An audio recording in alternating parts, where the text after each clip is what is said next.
This is Captain E, and I want to tell you about a charity that is near and dear to my heart. The Shawn Jenkins Children's Hospital at MUSC is responsible for saving my niece's life and so many others on a daily basis. Hooked on Miracles is our King Mackerel tournament in Charleston on July 14th through the 16th, and it's the oldest King Mackerel tournament in South Carolina. We support the Children's Hospital with 100% of our proceeds. This event is a fun-filled weekend of fishing with family and friends and raising money for this great cause. You can make a difference, too, by going to www.hookedonmiracleskmt.com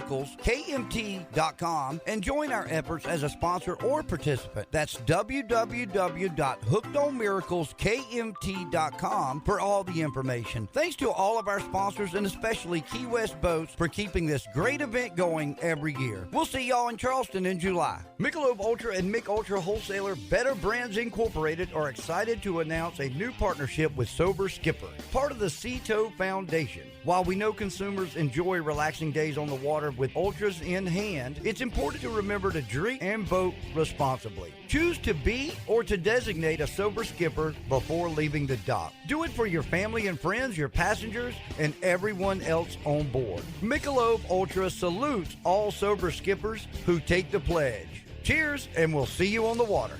Realtree has always had a connection to the fishing industry and the outdoor lifestyle. In 2016, Realtree expanded on the traditional business of creating the world's most effective camouflage patterns to create a fishing brand and family of patterns designed to connect the woods to the water and strengthen the bond between the two worlds.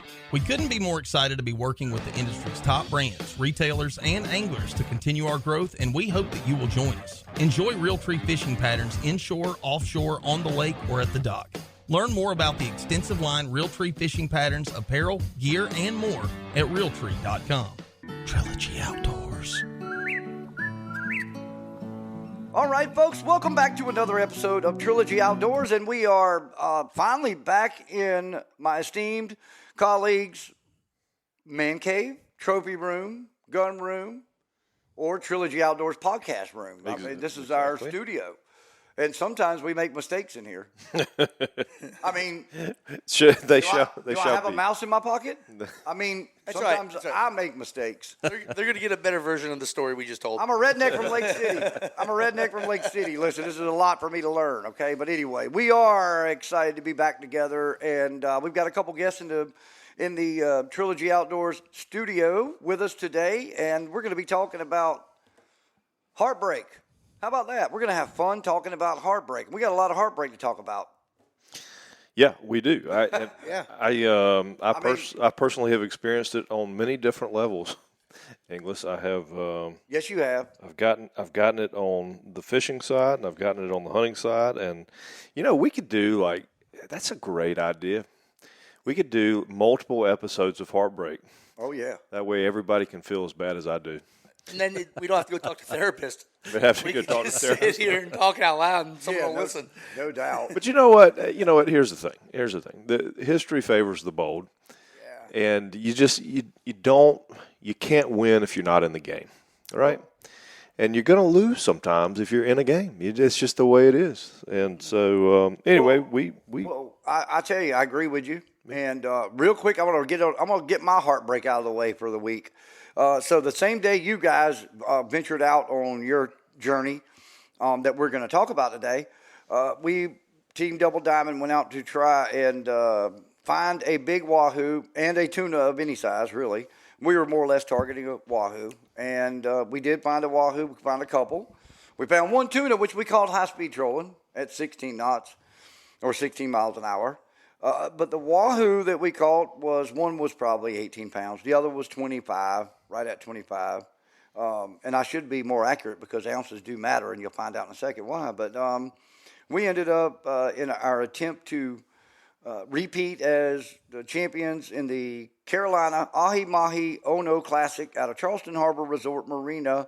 We fell 4 ounces short. 4 ounces. Now, I went through and found a list of things that weigh 4 ounces. A Rubik's Cube, a can of dip.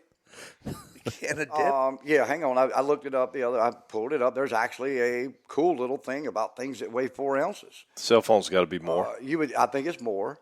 Let me go back here. It was really cool. Empty can of beer. Probably. Or I needed, LaCroix in our case today. after we weighed in, I could have used some beer. Things that weigh 11 common things that weigh 4 ounces. Here we go. A deck of cards. Well, yeah. A size D battery. We could have shoved that thing up the wahoo's butt. back to the think about it. back to the deck of cards. I mean, you. just if he was one card thicker all the way around, we wouldn't be having this problem. You're right. You're right. I mean, you're right. 2 size C batteries, a baseball, 2 tennis balls. Here's a good one. 2 to 3 golf balls. We could have shoved those in there somewhere and hit them. 3 to 4 light bulbs. Those probably would have been hard to hide. 8 compact discs. Those would have been hard to hide. 30 dice. Now, we could have shoved those in the stomach, and think about it. He could have gone by a cruise ship. and the guy had a bad night gambling and got pissed, jumped on the table, and threw all the dice off the side of the cruise ship. And he could have ate them all. It's a wahoo. They eat them all. 20 quarters. Another case, somebody got pissed, threw money off, and, the whole roll. There's your things that weigh 4 ounces. But anyway, yes, congratulations to Team Trainwreck if they hold on to win. There's one team fishing today, which they have a 5-pound dolphin. Ooh, they're going to need a good wahoo. They're going to need a real good wahoo. Yeah. So, and tuna. But that was my heartbreak. Years ago, I caught a dolphin, big bull dolphin, 42 pounds. And when we gutted him, he had a bra cup, the cup of a bra. Right. In his belly. That's awesome. That, obviously it floated onto a weed line somewhere and he ate it. Mm-hmm. How about a bra? A bra might chicken help. bone. I got chicken bone to have a sea bass. 4 pounds or 4 ounces? No, Lucas weighed him on a Berkeley professional scale, handheld scale. Weighed him that night we got back. We lost almost a pound on the wahoo. And I think for many different reasons. We caught that wahoo high-speed trolling. Yeah. And we reeled him in half the way with his mouth. Yeah, and the water drained out. So it was all inside of him. Yeah. The tuna lost 1 ounce. Yeah, that makes sense. That does make sense. 1 ounce. Yeah, that So makes sense. we- And you didn't bleed either of them, right? No, absolutely not. Yeah, that makes sense. No, 5 ounces to the good is what we were off of Lucas's numbers that night. And you were 8 ounces short? 4 ounces? 4 ounces short. Ouch. Next day. Which, like I was telling Jay, when you weigh one fish, all right, so you're thinking about one of these tournaments, you got one fish. You really want to take care of it because you know you can lose an ounce or two or whatever. But when you're taking 2 fish, you got to think about it. It's more. So it is what it is. We had a good time. We did. We had a great time. And yesterday was awesome. Monday. It feels like yesterday. I'm really hungover from the trip. We left at 2 in the morning, 2:30. But we caught a sailfish, high-speed trolling. We were running 16 when the sailfish hit. Caught our tuna high-speed trolling and caught one of our wahoo high-speed trolling. And we were running 22 when we caught that one that we got in. We had one that we lost at 24 miles an hour. That's awesome. Yeah. 24 miles an hour was honestly, we were moving 5 miles. Yeah. And we threw a cedar plug out. We threw a cedar plug out back, left it. That thing went off like a shotgun. Moving Everybody from spot looked to spot. up. Huh? Just moving from spot to Just spot. moving from spot. Yeah. And then Andrew Work, who was with us, soon as that fish started, nobody wanted to grab it. The rod was so tight. It was loaded up. So they just left it. And then I can't slow down because you know what happens if you slow down. So I'm still running. I'm like, how's the spool looking? How's the spool looking? And then Lucas finally got up there and went to get it. As soon as he got down, it went limp. Yeah. Andrew was already getting ready on the side. He already had the bait, another bait in the water, was feeding it back, getting ready, dropped the trolling weight in, and then went to go stand up to the rod, and it took off. Yeah. And I was at 22 because I was driving. I was at 22 at that point. That's how I tore my bicep off, was pulling a wahoo rod off the T-top top while he was running. Oh, yeah, they'll get you. At that moment. I pulled him out of there. There was a lot of pressure on it. I pulled it out, and I turned to hand it to somebody, and it was a weird angle, and my bicep just popped off up to my shoulder. Yeah. Yep, but we had fun. I tried to call y'all on the radio. We heard you guys calling somebody. I didn't know what to call you. I know somebody said the boat was going to be named one thing. Yellow. And no, hang on, but he knows what I'm talking about. Somebody, the wife. Somebody was wrong. The wife, in this case. the wife had a name for the boat. And then, of course, everybody knows Stephen is Yellowbird. So Yeah. I heard Yellowbird, and y'all were talking to a commercial boat out there. But Anyway, y'all had an incredible day, and you took advantage of a lot of things that we've discussed on the podcast over the last couple months with some of the best, foremost daytime sword fishing experts in the East Coast, if not even more vast area. Nick Stanzik and Captain Bouncer Smith. And, man, I'm going to let you head into it. I want to hear all about it because I'm going to have a bunch of questions because I've kind of picked both of your brains, but now we've got a third party in here who, there's always three sides to the truth, right? Isn't that how it works? So I want to hear the truth about this 70 feet away and whatever. But yeah, the appropriate thing to do would be to introduce them. I don't think we've even Oh, no, we've not. Yeah, appropriately you might wanna introduced them. Yeah, let's introduce these partners. So to my right is the illustrious Andy Roberts. Illustrious. Yes. Yeah, Andy. I like that title. To my left is the extremely intelligent, extremely agile. He's got gills right behind his head. Right behind his ears, he's got gills. Some people are too smart to catch fish. I appreciate the compliment. Some Entrepreneurial. people are too smart to catch fish, and I'm just smarter than a fish, and that's what I like to claim. Entrepreneurial. Jay Bache from Bache Boys. I should say a little applause. I should say Bache Boy. Yep. Bait and Tackle in Merle's Inlet. Right on. Thank you, sir. We decided we were going to do a swordfish trip yesterday, Captain Me, and Monday. Yeah. Again. It doesn't matter. Yeah, it doesn't Say whatever matter. day you want to. When these people When listen somebody to goes it, to download this, it might be 3 months away. That's true. They don't care. yeah, we decided to do a swordfish trip recently.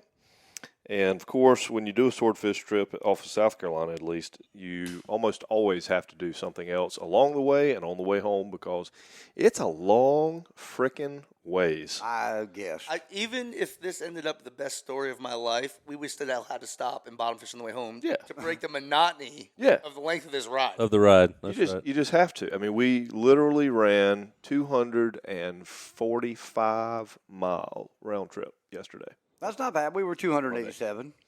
Yeah, I mean, so you ran out of Charleston? No, we ran out of Georgetown. But they trolled. You trolled a lot. Yeah, we went a long way. Ground. Yeah, you covered a lot of ground.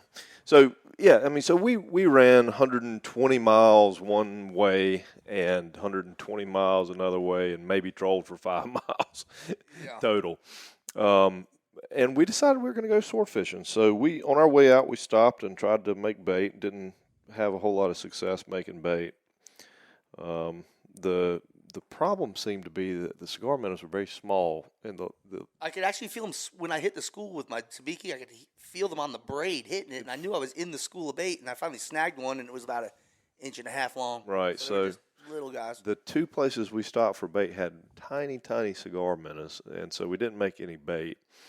But on our way out, we stopped and we trolled at the break. We went north out of Merle's Inlet, which took us to the Winyall Scarp. And we trolled for, I don't know, a couple hours. And what did we end up with? 2 dolphin? 2, yep. 2 out of 4 or 5 knockdowns in a bonita. The grass is just everywhere right now. I mean, it is terrible. There's 100 fish for 1,000 mats, and it's difficult to figure out.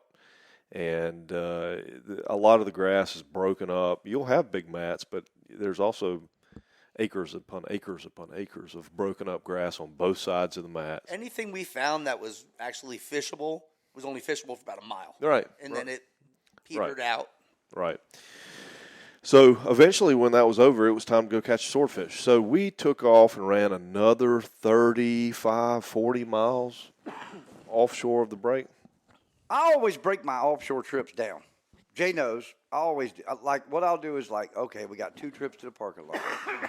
Okay, we got a trip to the parking lot left. Just like going to Belky Bear, and I'll be there. We're going to the Goldfinch Reef now.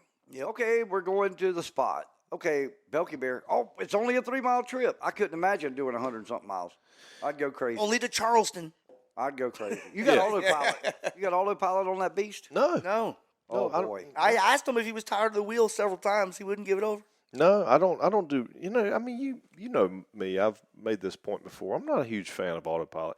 And I think there's a little bit of residual from people that I know that have had serious accidents with autopilot that probably contributes to that. Oh, yeah. And it could also be that I just don't feel like spending the money to put it on there. or some combination thereof. Right. But I do not have autopilot, so I drove the whole 100 and whatever miles. And so anyway, we pull up at the 1,600-foot ledge. We found a great little ledge on the way to a spot where I'd caught swordfish in the past. And it dropped from like 1530 to like 1610 or so. Beautiful little ledge. You could see bait on the ledge. And we got our drift going right. So the way that you traditionally let the line out when you're putting your, and we fish with electric reel. The way you traditionally do that is you turn, at least I do, I turn with the current. I let out about 600 or 700 feet of line. You know, you drop the weight on the spot. You turn with the current, which in our case is north, right, with the Gulf Stream.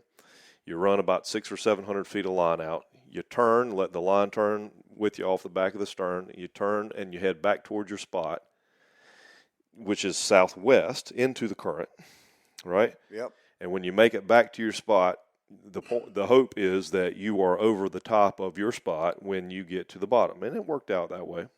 Yeah. Basically, we created a big belly in the line, so when the bait was sinking, if there was any spinning, it would be well away from our main line. Exactly. So that way, when it got down there, we were assured that we were fishing instead of just sitting in a boat. Exactly right. Yep, exactly right. So it worked. Strategy worked. Sitting over our bait, and within 5 minutes of having a bait out, we got a hit. And I mean, it wasn't a bam, bam, bam, tremendous hit, but it was big enough for me to recognize it right off the bat. I mean, if you've been watching deep drop rods at all, then you could have recognized it. Yeah, there's not much motion at the end. It's crazy what a small amount of motion can mean, right? Yeah, I mean, some of these swordfish bites are very subtle. We had 3 bites. The 3 bites we had, I didn't think any of them were so subtle that a regular angler, somebody that's been watching a deep drop rod, couldn't have seen it. Right. You could see it. First one, we got a hit. I dropped. So there's 2 different schools of thought on swordfish. You either drop the weight and let the fish swim the weight up and hook himself that way, and then you start pulling pressure on him, or you pull pressure on him right off the bat. And I think depending on whether he's hooked in the top of the mouth or the bottom of the mouth, that's right. That's whether you catch him or not. Basically, whether you catch him, right? Yeah, that's exactly right. So top of the mouth's real hard, bottom of the mouth soft. You know, and if you can get it hooked in the top of the mouth, that's great. I mean, that's sort of what you want.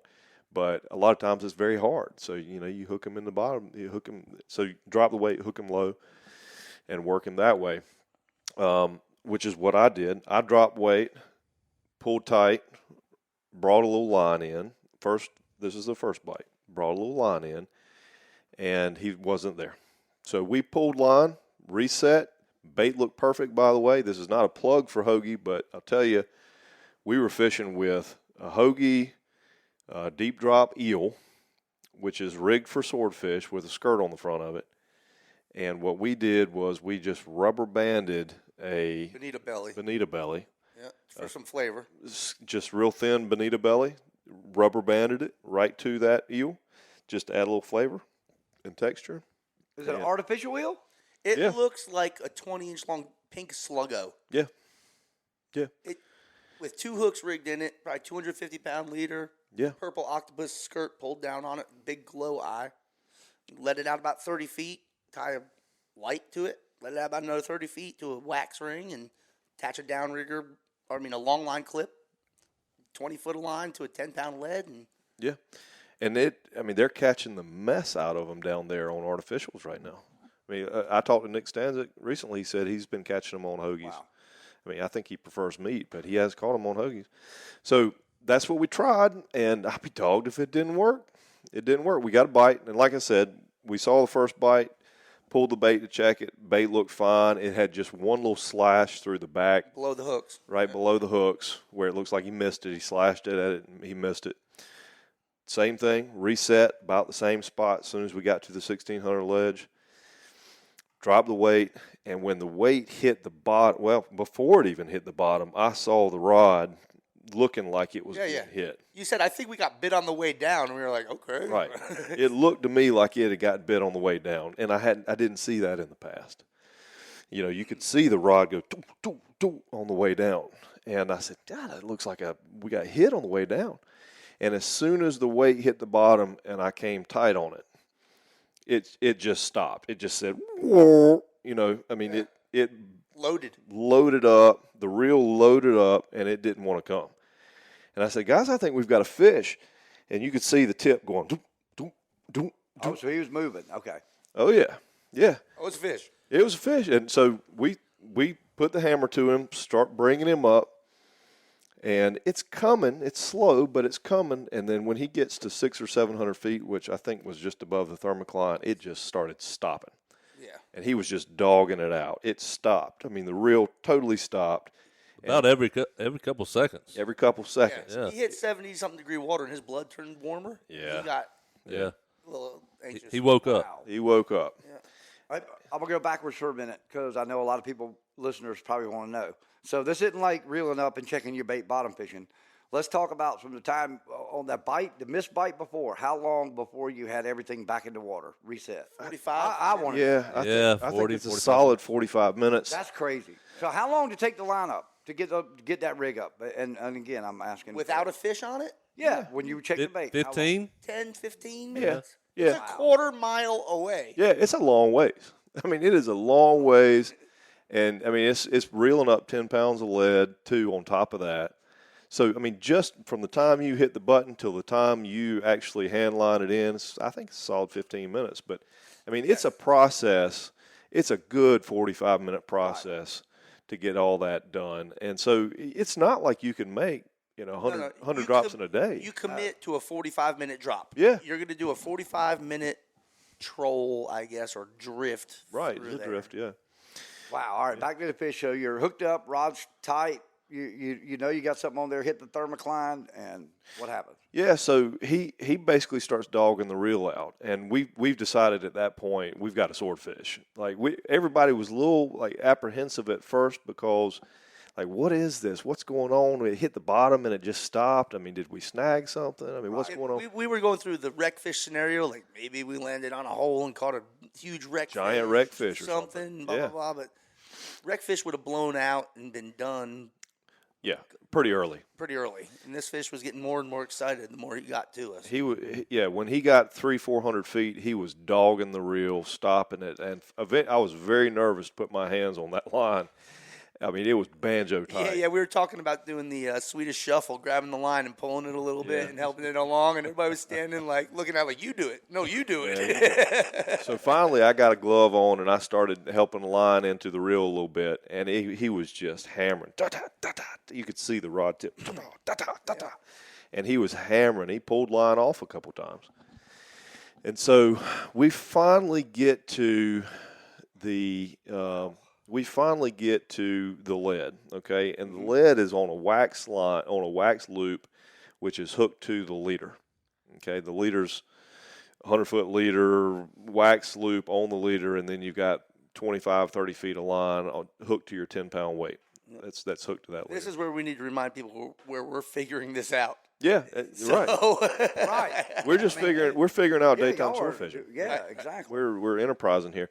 And so we go to put our hands on the weight, unsnap the weight, and the line goes slack. Limp. Completely limp. Done. And and I'm looking, and the line is up underneath. He had run up underneath the boat and up underneath the motors, and there's two dusky 6 foot, 7 foot, 150, 200 pound duskies that are right at the back of the boat at that particular time. And I look, this is where all the hypotheticals come in. I think what happened is they followed him. They chased him up underneath the back of the boat. When we weren't paying attention, we were messing around, screwing around, trying to get weight off. He ran up underneath the motors and either spit the hook or they ate him, one or the other, and we had a bunch of slack and didn't realize it. Well, And I think what happened was we had that fish had forward momentum and he was heavy. So as soon as we got to the point where the electric reel stopped reeling, doesn't mean the fish stopped. That's right. He had forward momentum and he just kind of kept his momentum coming up behind the boat. And at that point, here's where we're at. I think there's 2 points where we need to be on the motor. I think when we get the bite to Yep. get a better hook set, we need to be on the motor. Yep. And I think at the end, when he gets to 200 feet deep, we just need to start going forward at 3 miles an hour like we're wahoo fishing. And just keep tension on it. Just Yeah. and bring him in like he's just like you're bringing in a big wahoo. Because this whole time, nobody was on the motor. That's right. Right. So you're I We think were vertical doing it Yeah. instead of horizontal doing it. you're fight the fish like he's a bottom fish when he's on the bottom. Right. And then when he turns into a pelagic fish, you fight him like a pelagic fish. And that's where we messed. That was that's our. where- That was our learning curve. that was it. Got to keep the tension. If I think now, the sharks are a variable that you can't really calculate in, but I think if we'd have stretched the line out 60, 70 feet behind the boat, we might have had a chance because he wouldn't have been able to run up underneath and get Right. pinned up underneath the boat and the motors. If we'd at least stretched it out, we would have had a chance. We could have seen what was going on. We could have seen the sharks. We could have backed down on them. We could Seen have a bill come out of the water and be like, okay, this is the real thing. right, Right. but The whole bit.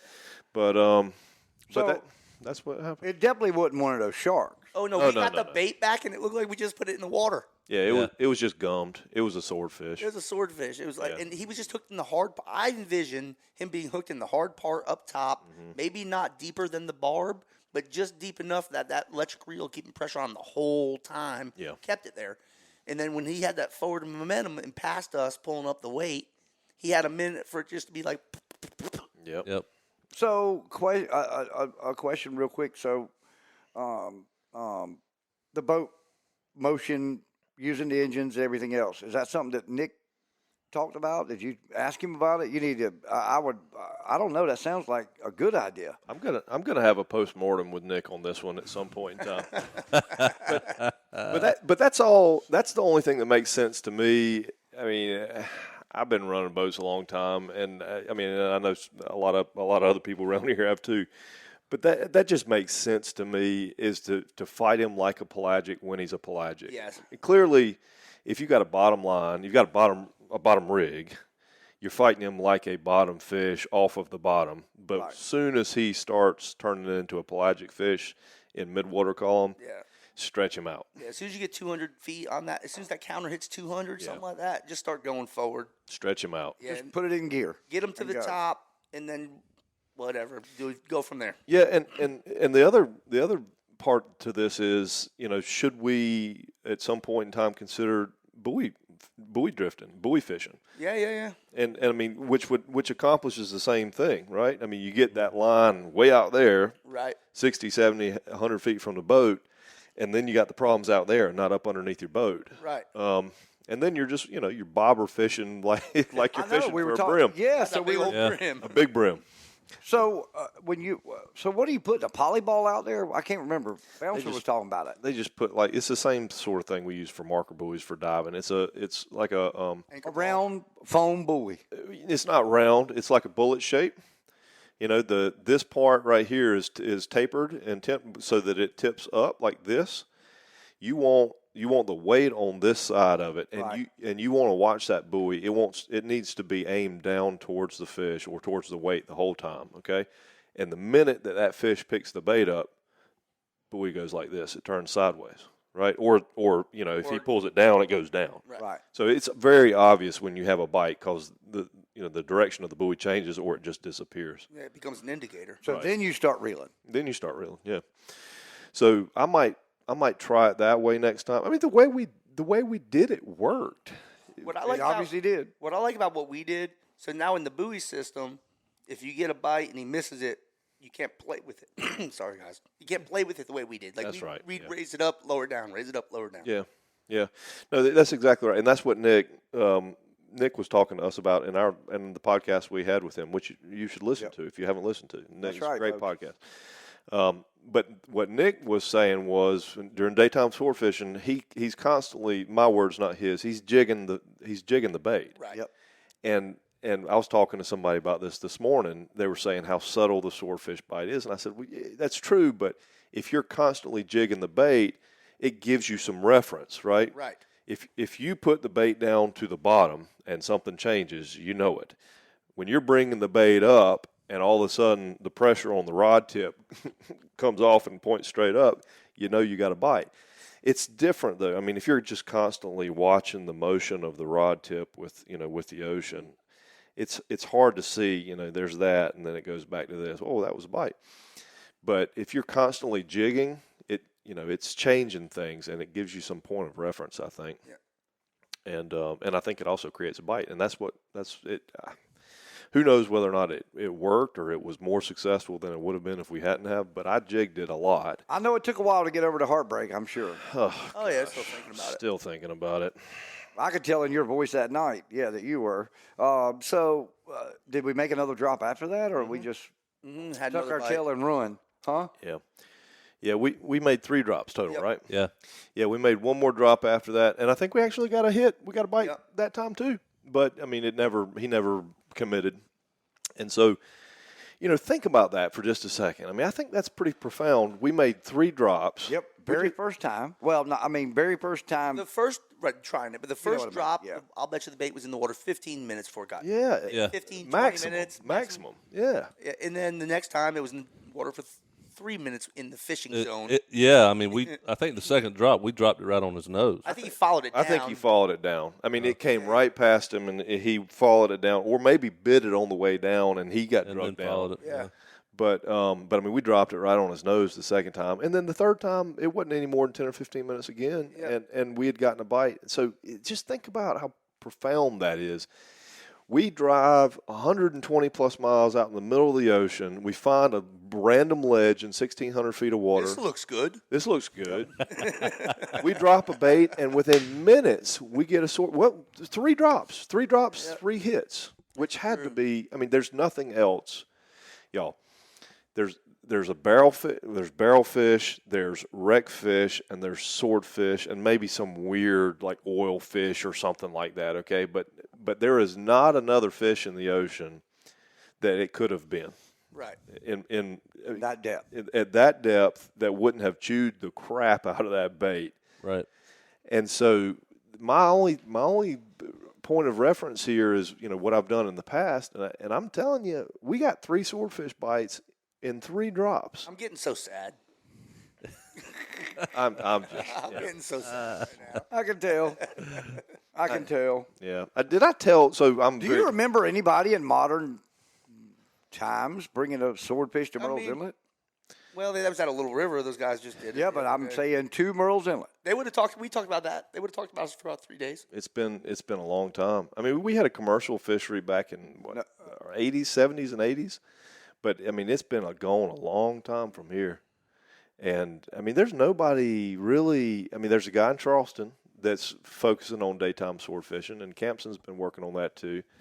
There's the guys up in Little River that caught one. There's the guys out of Wrightsville, I think, that are fishing – or Ocean Isle that are fishing for them pretty regularly now. Yep. But, I mean, a handful of people on our entire coast are focusing on swordfish. A handful, maybe. And all of that ocean out there. I think there's swordfish galore. I think they're everywhere. I mean, I so can't disagree after what we just I know. did. So like for a charter. So Oh, that's way outside the bounds of a charter. I know, but that's what I'm saying. So like, why would somebody pay? All right. So if I'm going in town, going somewhere like to go sword fishing, and they tell me that we're going to go 120 miles, and that all we're going to do is drop a bait down, blah, blah, blah. I'm going to be like, no, I'll go do something else. I'd rather do something else. But it sounds to me like y'all got to spend a little bit of time trolling and then took off and went out there. You wouldn't believe some of the stuff we found out there. There was these pallets off these ships, and they were stacked. They were all strapped together, and they were like 6 or 8 foot long stacks of brand new pallets, all strapped together, and wasn't a dolphin on one of them. Bunches of them, and there was not one dolphin on them. One dolphin on one of them, and we were 100 miles out. We saw a pot of pilot whales Yeah, we out saw there. pilot whales. That was cool. Yeah, I mean, you see all kinds of cool Were you on the other side of the Gulf Stream? You weren't there. Yeah. I would say Yeah. Huh? Oh, yeah. where we fished, Yeah. there was legit Gulf Stream current because it was the roughest place we were all day. Yeah. So we went through smooth water, and then it turned into, I mean, not rough water, but clearly Gulf Stream, the 3-knot current water, and we were in that water for a solid 15, 20 miles. Yeah. And so we were probably on, I mean, we didn't clear the Gulf Stream and get back in clear water or smooth water, but we were probably on the far side for sure. I would guess that. Yeah. We were on the far side, and I know that because I watched the temperature, and the temperature went from like 82.9 to like 81. Yeah, so we're just coming out. We were coming out. We were on the other side, yeah. Wow. It was cooling down. Flying fish out there? Yeah, saw a few. Yeah. Yep. Yeah, saw a few. Lots of weed, lots of pallets, we saw pods of pilot whales, lots of neat stuff out there. But, I mean, it is a zero or hero fishery. Oh, I'm sure. Yeah, Right. but I don't know that I don't know I would call y'all's day a zero. No, we've No. learned. Because remember, like We learned a Captain Nick Stanzik says, you're only one bite away Yeah. from being a hero. Yeah, I think that's right. I will commit to you that I'm not done with it. I'm going to go do it again, and I'm going to catch one. I'm not going to stop until I catch one. And I'll go as far as to say I'm not going to stop until I catch a big one, and I probably won't stop after that. It sounds No, it's once you so get fun. It's yeah, fun. once you get going, you'll definitely want to. But they, here's the other thing. What did y'all have planned for? Where were you going to keep this said fish? In my house. No, I'm talking about when you got him in the boat. Where was he? Let me tell you something, English. If he won't go in that fish box, we've done something. Okay. Yeah. It's a big fish box. I got in that fish box the other day just to test this theory out. Okay, and it's solid 7 feet long. We're talking about the fish box on my 32 Cape Horn. Yeah. It's a solid 7 feet long. Oh, okay. All right. Good. We may have to take his bill off. Yeah, so you Right. cut his bill and bend his bill back, and if you got a 7-foot fish without the bill, you got a big fish. That's 350 pounds, right? And then we're just going to chop him up into 3. Yeah. That was a big one. High five. Right. Yeah. You chop him up into 3s and put him in there. Then That's a big fish. That would have been a big fish, and I'm guessing average size isn't that around 300 pounds? Is that big? I think that's big. I would think that was big, but I would think that the fish we had was a big fish. I mean, I don't want to speculate too much, and I think it was 788 pounds. That's what I had. Andy guessed 788. So what's the pound setting on drag on that electric reel you got? What do you have any idea? Oh, I think it's like 38 pounds of drag on it or something like that. When the reel was trying to pull and it was a dead heat and it was a standoff, nobody wanted to be next to the rod because of the tension. Yeah. Yeah. So it was a lot. Did you have any moment that you thought the reel was going to start smoking at some point? He felt it the whole time. He kept feeling I it. kept my hand on the side of it, and it never got hot to the touch. It was warm, but it never got hot to the touch. So I was very impressed with it. We're talking about the Daiwa Seaborg 1200. Seaborg, that's the one you got. That's right. It took it about 45 minutes to get it up. 45 minutes to an hour. I got Tanacom 1000, which will not do what y'all did. Maybe I once. was told. Maybe once, but it will. I was told. I was told that and high speed for Wahoo trying to reel one in. Don't do it. Don't do You it? would think. Yeah, I was told not to do it. You'll regret the it. reel? You'll regret it. Well, I was. Andrew's got a lot more experience high speeding, and they do multiple electric reels when they're not in tournaments. Yeah. And I was told that one has a little bit of struggle in it when you try to high speed and reel in a big Wahoo on it while you're running, not slow. Without slowing down. Oh, I'm sorry. But Wendell Barnett, that's what he does. He trolls with multiple electric reels and that commercially Wahoo fishes. Yeah, he's by himself. Yep. I'm way off. The So is that your very first time out there That is my first time sword fishing. sword fishing? It was, I consider it a blessing just to be able to get out there to do that. There's not many people can say they've run 120 miles out to try and catch a swordfish. Unless they were on the Carnival Cruise Line. There you go. Yeah. Yeah. I was way off on the max drag on the Seaborg. It's 72.8 is the Oh, max my. drag. That's why that rod was screaming. Wow. Dude, that's a heavy drag on that thing. I was thinking it was 35. The fish just got bigger. Was he 1,000 pounds? Yeah, 1,000 Yeah, pound fish. yeah, I think so. 788 might be on the small That side. might You be have on it the- locked down. Yeah, the drag was almost as tight. I didn't want to tighten it anymore, It was awesome. but it was about as tight as it. So do we have braid on the main line? That's your main line's braid. Yeah. Okay. Yeah, so I that's a good. I can go over what the setup is. So basically, what you got is you've got an electric reel of some kind, Right. And if you don't, let me just tell you, you're foolish. Okay, Don't do this. don't do that.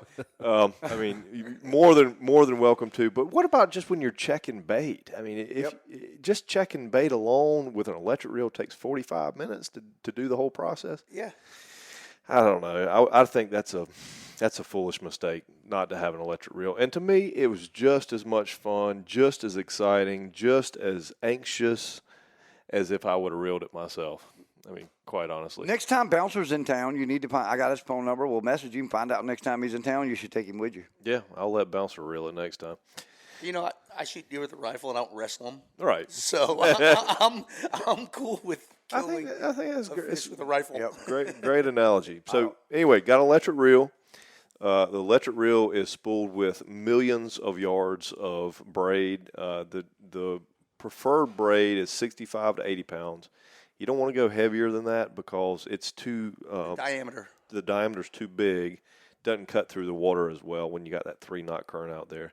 So 65 to 80 pound braid, and then that is attached. A lot of it. It's a lot of it. Yeah, it's a lot. 2,000. We had 2,000 feet of line out, scope and all. You know, anywhere from like 1,900 to 2,000 feet out of line. So anyway. Wow. So you got your braid, and then that goes to about a 10 or a 12-foot strip of 150-pound mono. On the braid is attached with a bimini twist to the mono. Mono's got a cat's paw, or the braid's got a cat's paw attached to the mono. Okay, the other side, same thing, bimini twist. That attaches to a swivel, which attaches to your leader, your wind-on leader. Right. Your wind-on leader is 100 foot, 50 to 100 foot of 150 to 250 pound mono. It has multiple sections on it. It has the Dacron section, which is what attaches to the mono. Then it's got a section of wax loop, which is where you attach your weight. Okay, and then at the end of that leader is your terminal leader, which is 300 to 400 pound mono attached to your squid or your hoagie lure or whatever. Okay. No sense in fluorocarbon. They can't see. No, it's pitch black dark. There's no reason to worry about that. You got a light or two, either chem light or strobe light, LED strobe light. We used LED strobe lights about 30 to 50 feet from the bait. On that main 100 foot long leader where the wax loop is, you hook like a long line clip, which is attached to a small piece of mono, which has a 15 or a 10 pound weight attached to it. So you got the weight sitting on the bottom. It comes up anywhere from 25 to 50 feet, and then the bait runs out from there, you know, a solid 50 feet behind that. So that's a cool idea about dropping the weight to set the hook. I would not have thought about that. I didn't think about the rig setup. And then we fished 100 to 125 feet off the bottom most of the time. So hit the bottom, hit the reel, the button on the reel, bring it up 100 to 125 feet off the bottom. And then, like I said, like you just said, if you get a bite, I drop the weight. Let the lever go. So, so you got a counter on the reel, everything, so you know exactly where it's at. That's why y'all know it was 70 feet. We know exactly where we lost the fish. Yes. Yeah. It was 70 feet from the boat. 70 feet. Yep. Unfortunately, that's a painful thought, that 70 feet, It's painful. It's I painful. would have loved to seen pictures. You know, here's the thing. I don't know about you. If you do social media, kudos. These two don't. So you or I would have had to share it for them. That's right. Nobody else would have seen it. Yeah. Did we? I can't remember. English, I'm sorry. You'll have to forgive me. I cannot remember. We started this episode, but we were not plugged in, and I'll take responsibility for that. No, that was mine. Well, it was yours, but I was going to be kind and take responsibility for nice. it anyway. I was telling a story about the heartbreak in the Georgetown hole. Did I tell it in this episode? No. Absolutely not. I didn't. We won't. No, we want to finish with. We got to finish with that heartbreak, and for rightly so. This one, you told me you got to see a video, Jay Bass. You got to see the video. I've not seen the video. I've heard a story from him, but we've not told it on the podcast yet. So no, I would love to hear about your second, or probably this would have to be your most painful This heartbreak on the water. so we're going to call this heartbreak, I think. Yep. What are we calling it? We're calling it Sword Through the Heart. Sword through the heart. I love that. Very poetic. Sword Through the Heart. But this You came up with it. this is the second heartbreak. I mean, really bad heartbreak for me. One I've thought about for days. But the first one is called Heartbreak in the Georgetown Hole. It's on YouTube. Isn't that what it's called, Jay? Heartbreak at Georgetown Hole. Heartbreak Georgetown Hole. There's my cousin, I think it was my cousin, strapped a YouTube to my spear gun, or a video camera to my spear gun, a GoPro. Right. It's a cool point of view video. It is. way. It is. And I should have been better over the course of the last 20 years about video and spearfishing. I've not ever been great about video. But he demanded I was going to go dive the Georgetown Hole, which is a deep trimix dive, and he demanded I strap a GoPro because everybody wants to see what's in the Georgetown Hole. What's it look like down there? What's it look like? So I take off to the bottom, and you can see a limestone, what appears in the video is a limestone ledge. You can see the white of the ledge, and you can see what appears to be a hogfish swimming down the ledge, moving in my direction, and I'm moving in his direction. And A clarification is heartbreak on giant black grouper. Heartbreak on giant black grouper. There you go. That's Heartbreak on giant black grouper. I found it. Okay. Yep, keep going. So the hogfish turns sideways to look at me, and I stick a spear in his head, and he flops over sideways and starts drifting down the ledge. And so he's dead as a doornail. So I'm taking my time, putting another spear in the gun, loading my gun. And when I cock the gun, I look over the ledge to look for the hogfish, and there is a 150-pound or so black grouper nosed up, about to eat. Looks like he's about to eat this 24, 25-pound hogfish. And he turns perfectly sideways for me. I stick a shaft behind his eye. He takes off. He runs into the side of the ledge and is kicking and stirring up sand. I swim down there. I put another shaft right behind his gills, and he takes off down the ledge. And I take off after him. I'm following his sand trail. And after a couple of minutes of following his sand trail, he takes a left turn into a wormhole, which is, maybe 1.5 times the size of the width of my body, maybe 2 times the size of the width of my body, which goes straight up into the ledge, into a wall, in the Georgetown Hole. And I swim 8, 10, 12 feet up in there, and he's just blowing sand out of this wormhole. I could barely see the shaft laying on the bottom. My computer's screaming at me. I'm in 195 feet of water. I'm 12 feet inside of a wormhole with a 150-pound black grouper, and I'm out of time. I'm 2 minutes overdue, and few times in my life, my brain tells me rather than my heart, my brain tells me you got to get out of here.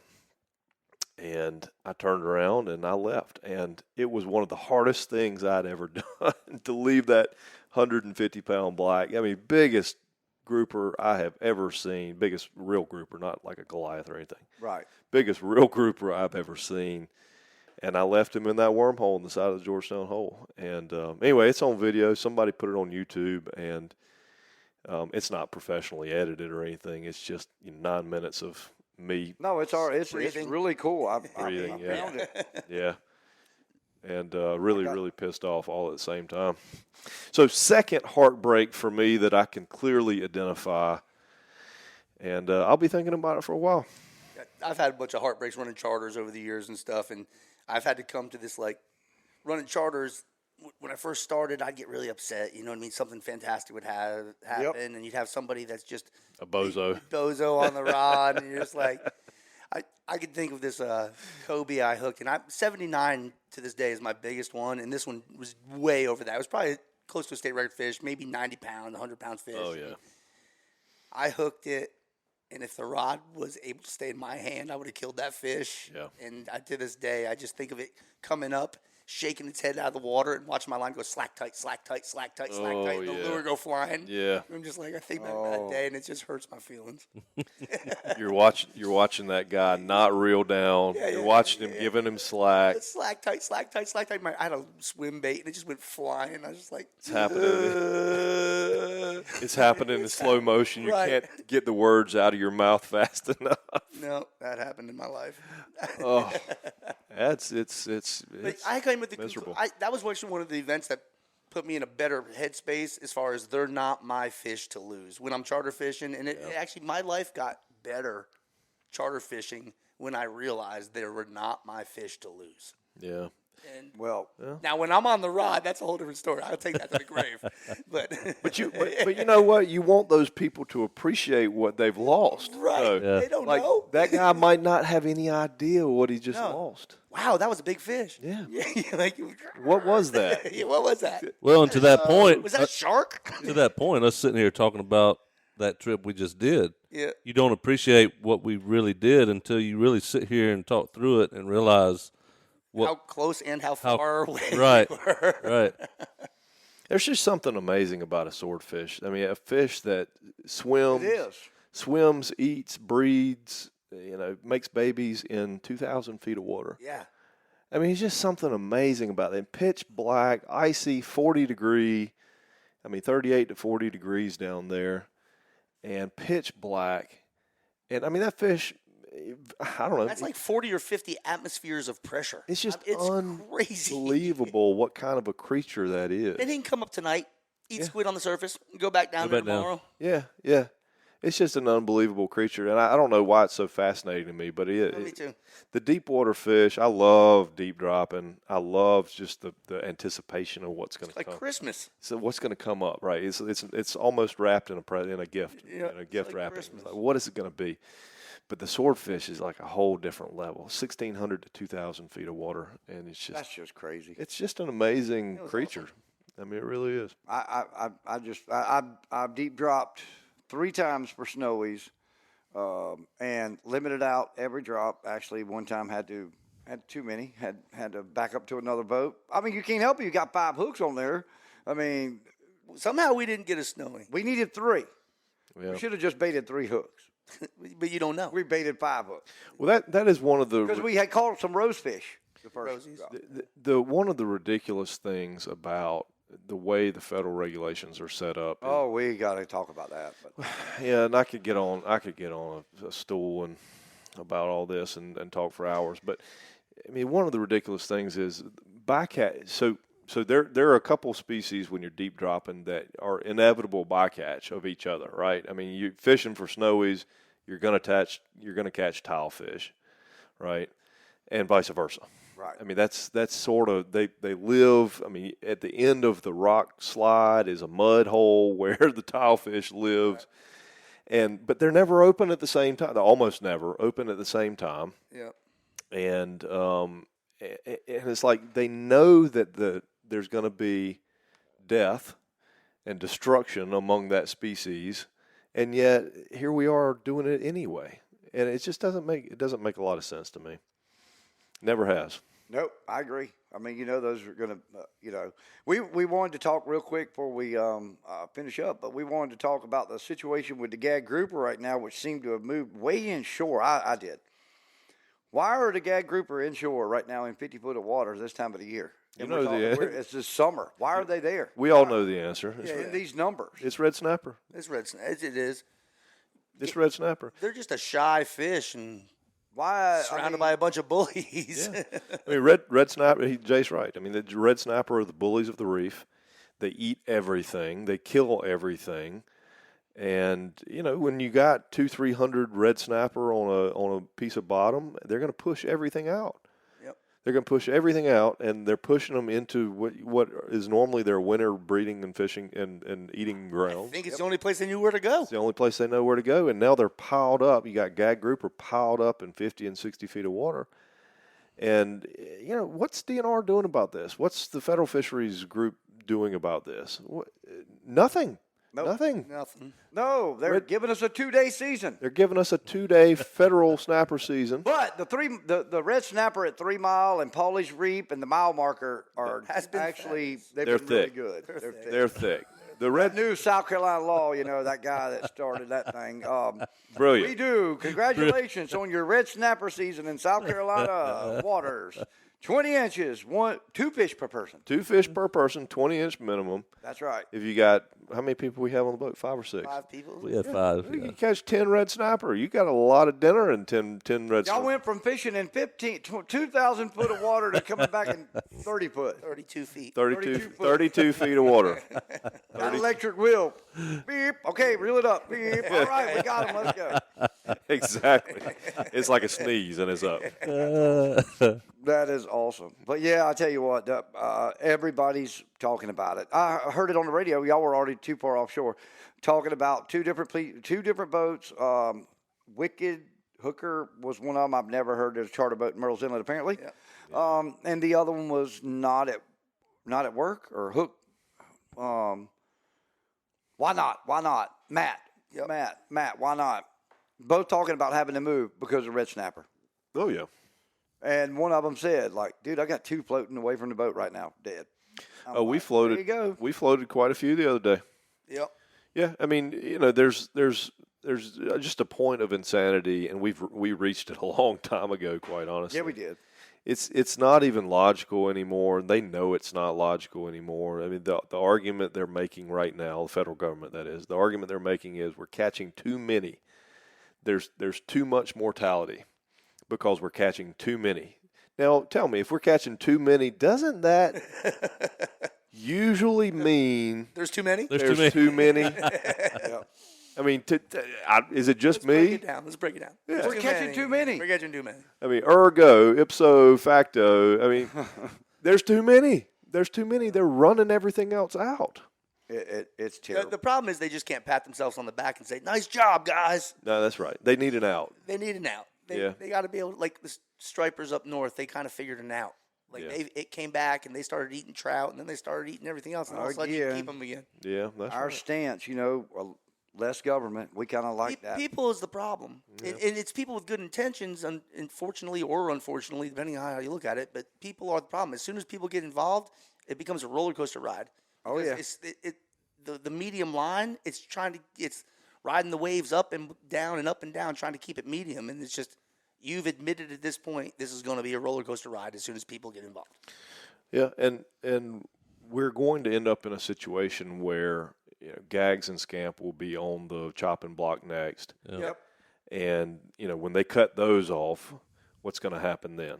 Yeah. What happens to our local commercial guys? I mean, that's the thing. Like, Really, everybody? What happens to recreational fishery? That's right. I know. I mean, when they cut the grouper species and the snapper species off, I mean, The trickle down is huge from fishing. it's huge. But I mean, think about forget the fishing part of it. That's big. That's economical. That's Way big. Big in and of itself. Think about just the biological part. I mean, we've had this. We've played this game for the last 15 years. We know what happens when you have a moratorium on fisheries. You put more pressure on the other species. Not only do you put more pressure on the other species, the species that's protected puts more pressure on the other species. Yep. And it's a vicious cycle. And we're going to put more pressure on the other stuff when they close grouper, the grouper species. And it's just a vicious cycle. A closure, a moratorium, is the epitome of a failure in fisheries management. That's what it is. It's a failure. That's it. Agreed. Yeah. I mean, you should have fixed the problem long before you got to close it. I mean, we're chasing this whole thing around with flounder, and it just makes me think about like winter trout and things that there's not a problem with. Yeah. And at what point would you be like, why are we keeping 10 of these when you can go catch 5 anytime you want to? Right. We keep 5. And, like, it's just not proactive. we did talk about that. We have said, and we've talked to Scott Whitaker, CCA, and we've talked to Senator Stephen Goldfinch, and we've talked to Representative Lee Hewitt. Right. Let's go to 5 on trout. Yeah. Let's go to 5 on weak fish, which that's another one. I mean, Weak fish is I totally agree on weak fish. Weak fish is a weird one, though. It's managed by the Atlantic Fisheries Management Council. And what the Atlantic Fisheries Management Council says is that they have to prove for us to take over the state management of them, they have to prove that it is a distinct population. That's not going back up north. It's not going back up north. That's right. If we can prove that, do some genetic testing and prove that. I mean, my answer to that is worth that much, I guess. I don't know. Maybe it is, but my how do you answer test it? my answer to that is go to hell. I mean, why do you think you have any sovereignty over the state of South Carolina and what we can do in our state waters? I've tested this theory multiple times now. I've tested it with black sea bass. We're testing it with red snapper now. Come on over and visit with my HOA. You'll see why they feel that way. Yeah, I said that. Did I say that? Oops. Yeah. Never mind. Keep going. But I mean, states have sovereignty. We ought to be able to control what comes in and out of our waters and how they do it. And so, we're gonna get there. It's just one little thing step at a time. And that's what I mean. The red snapper, open up the state waters for red snapper is a step in the right direction. There's no doubt about it. Right. One last thing before we get out of here. So did you shoot a couple skeet yesterday? Like 100 of 100? Inglis, I have 100 of 100. Yeah, I have. Georgetown? No. We had a. They had a I'm the chairman. caucus. I'm the chairman or co-chairman of the Sportsman's Caucus, and Congressional Sportsman's Caucus. We have a great fundraiser, and I'll give them a plug. If you don't know the Congressional Sportsman's Caucus, look it up. Support, especially the South Carolina Sportsman's Caucus. It's a great thing. Ladies and gentlemen, there are not as many active outdoorsmen in politics as there should be. Right. I mean, that's just the bottom line. As many as you think there really are not. So as an outdoorsman, there's not a whole bunch of people representing you. There's not. And the Sportsman's Caucus is one of those things that supports sportsmen, that supports sportsmen's causes, that gets involved in these debates that we're literally having right now, and advocates on behalf of the hunter and the fisherman, the sportsman. And you need to support that cause. It's a really good cause. We have a fundraiser every year. I'm hoping we're going to have it here on the coast next year. We've been having it up in Edgefield, the upstate, at the NWTF facility, sports clay shooting facility up there. And nice. And to be fair to my partner who was shooting with me, I got a couple of mulligans. That's true. I got a couple of mulligans as a what do you want to call it? Celebrity guest. No, like a test. Like let's see how this one goes, and then I'll shoot it for real. Okay, but after that, I shot a pretty much a perfect game, and that's one of the first times I've done that, and I was pretty proud of it. I can't imagine. I went up and shot at Low Country Preserve, and we did every stage. Every station we shot. But I'm sure he's shooting a trap gun, and you and I are going there with our semi-automatic and pulling that rusted full choke out, and half the time half the time my gun won't eject those low brass shells. I shoot and I go, oh God, I have to pull it. The only thing that really matters to me is that I beat my partner. Okay, so it doesn't really matter. It doesn't really matter whether I shot a 5 or a 95. I beat my partner. One more than you. One more than him. Yeah. All right. When's the next trip? When you guys gonna near future? I'm blessed to be invited, and I'm hoping we do it again sometime soon. That was awesome. Yeah, I mean, does the same crew get a do-over? Sure. I'd love to go. I mean, you got to have people that are willing to know what they're getting into, right? They got to know. They got to know they're going to ride for 2.5 or 3 hours. They got to know that it's a hero or zero fishery. Yeah. Right, and they got to know that. I mean, it's in today's prices, what is $4.50 a gallon? Yep. I mean, we're spending money left and right. So you got to be committed to this thing. You got to be committed on a lot of different levels. But if you catch one, it's worth it. If you catch one, I'll be talking about it in a nursing home, and they'll be like, "Shut up about the swordfish." Right. You know what I mean? Exactly.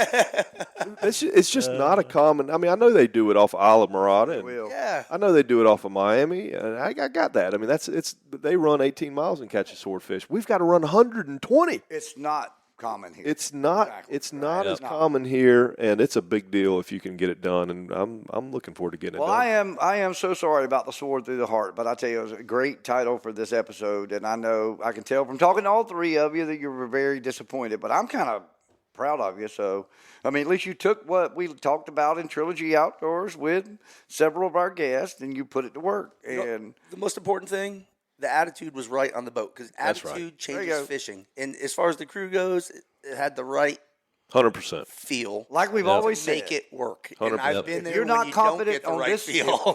if you're not confident on this end of the rod, the fish are going to know it on that. Yeah, I There's think no doubt about it. I think there's some truth to that. Yeah, In I some agree. ways, in some weird way, there is some truth to that. Yep. There's no doubt about it. Well, I'll tell you what, I can't wait to do another episode and talk about the one that didn't get away.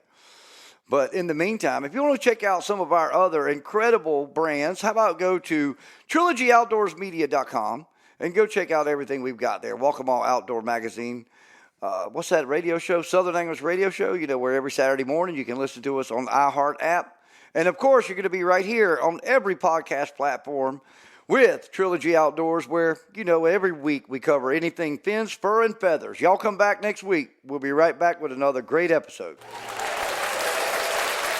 Trilogy Outdoors Podcast is a product of Trilogy Outdoors Media. All views and opinions of our hosts and guests are not necessarily those of our sponsors. Trilogy Outdoors is produced and edited by Trilogy Outdoors Media. Be sure to follow us on all the podcast platforms as well as our social media pages on Instagram, Facebook, and Twitter. And also don't forget our other brands, Southern English Radio Show and Welcome All Outdoor Magazine. To find more information, visit TrilogyOutdoorsMedia.com. And remember, if it's anything dealing with fins, fur, and feathers, you're going to find it right here on Trilogy Outdoors.